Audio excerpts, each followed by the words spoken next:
আজকে আমি বানাবো চিংড়ি ভর্তা। তো আমার তাওয়াটা গরম হয়ে গেছে, আমি এখানে একটু সর্ষের তেল দিয়ে দেবো।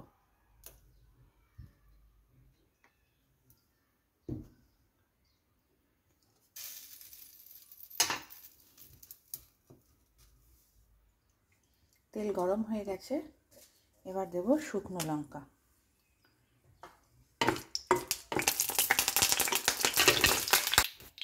এবার দিয়ে দেবো রসুন,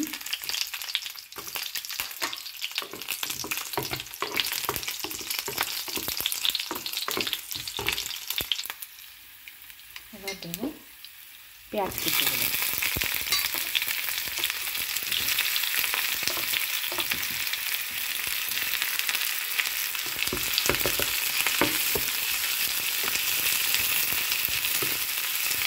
ভালো করে এবার ভেজে নিতে হবে। এবার আমি এখানে চিংড়ি মাছগুলো একটু পেস্ট বানিয়ে নেব। এটাই দিতে হচ্ছে, ততক্ষণে আমি একটা পেস্ট বানিয়ে নিই। চিংড়ি মাছটা পেস্ট হয়ে গেছে, এবার আমি পেঁয়াজ, রসুন, শুকনো লঙ্কার এটারও একটা পেস্ট বানিয়ে নেব। এটা পেস্টটা হয়ে গেছে। একটু এখানে অল্প একটু তেল দেবো, অল্প একটু, একদম কম দিয়ে এবার আমি এই বেটে রাখা চিংড়ি মাছটা দিয়ে দেবো।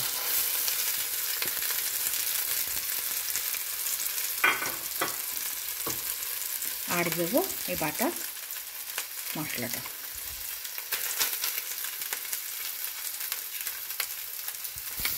এবার এটাকে ভালো করে মেশাতে হবে।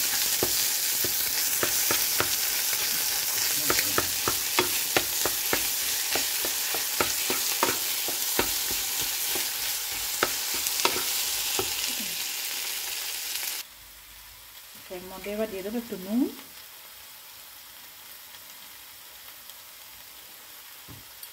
আর দেবো একটু বিট নুন, অল্প একটু বিট নুন। এবার সেটা ভালো করে মেশাতে হবে।